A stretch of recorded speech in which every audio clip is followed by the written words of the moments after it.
TG, with fall almost here, that means comfort food. The Berea Spoonbread Festival kicks off tomorrow.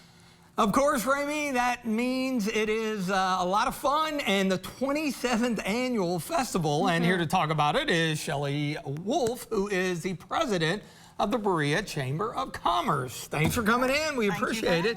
Now, of course, as we talked off the air, this is a staple. It is very traditional. Folks around here know all about the Spoonbread Festival, but for those who don't, give us a little background and history on it. The Spoonbread came from Richard Haugen. He was a famous chef at Boone Tavern for years. He had a dinner party and asked his housekeeper if she could come up with some dish for the dinner party, and this was the dish that she came up with. He eventually put that recipe in many of his cookbooks while he was chef at Boone Tavern. Okay, so what is Spoonbread compared to anything else? Spoonbread is compared to cornbread a lot. Spoonbread is very similar to corn pudding without the corn. Okay.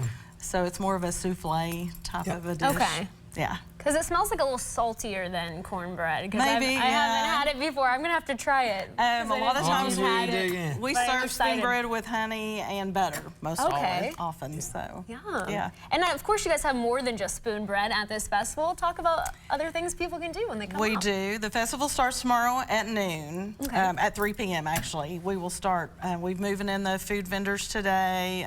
All the booths are setting up tomorrow at noon. And we have lots of things going on. We have carnival rides. We have a car show on Sunday. Last week we had our beauty pageant. We had our 5K run. We have cosplay this year. Yeah, I saw that. Talk a little bit about that. Yeah, so that's a new event for us this year. But we thought it would be really interesting. They will dress up in characters. There'll be a contest. And we have an activity for the children. They can take a comic book type of book around and collect stickers, and at the end of that they bring it back and get a prize.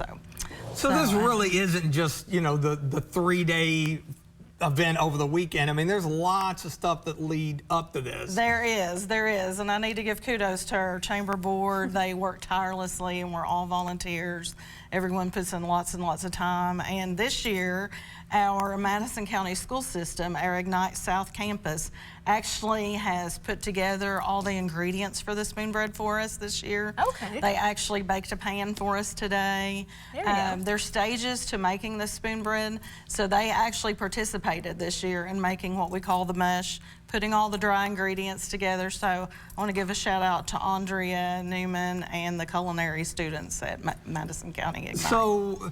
So what's the length of time from start to finish that generally it takes, you know, to get an effective Spoonbread? There's a few hours involved. You have to cook the mush till the mush is hot. You add in the milk. Once it becomes mush, it has to cool down. Then we bake it for about 45 minutes to an hour when it's actually baked. So we'll start the baking process tomorrow morning at 9 a.m. And we will bake 300 to 400 pans all weekend long.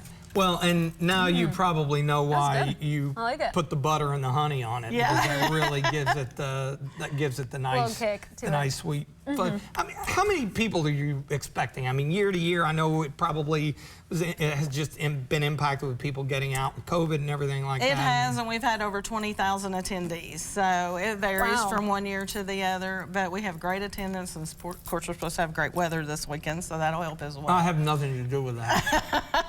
Oh, you're being bashful. Of course you do, TG. That's good. And the festival runs from 3 p.m. to 9 tomorrow. We also have the balloon glow on the Berea Community School campus. That'll start at 8 p.m. tomorrow evening. And on Saturday, we run from 10 a.m. to 9 p.m. and Sunday from noon till 5. And how can our viewers learn more? We have a website that you can go to with a link that has the schedule of events. Of course, everything is on our Facebook page. We're at exit 76 and 77 down I-75. Awesome. Well, thank you so much for coming in. We really appreciate it. Yeah, good luck with it. I'm sure it'll be big again this year, especially with the good weather, right? Thank you so much. Speaking of, we'll have that in your headlines coming up.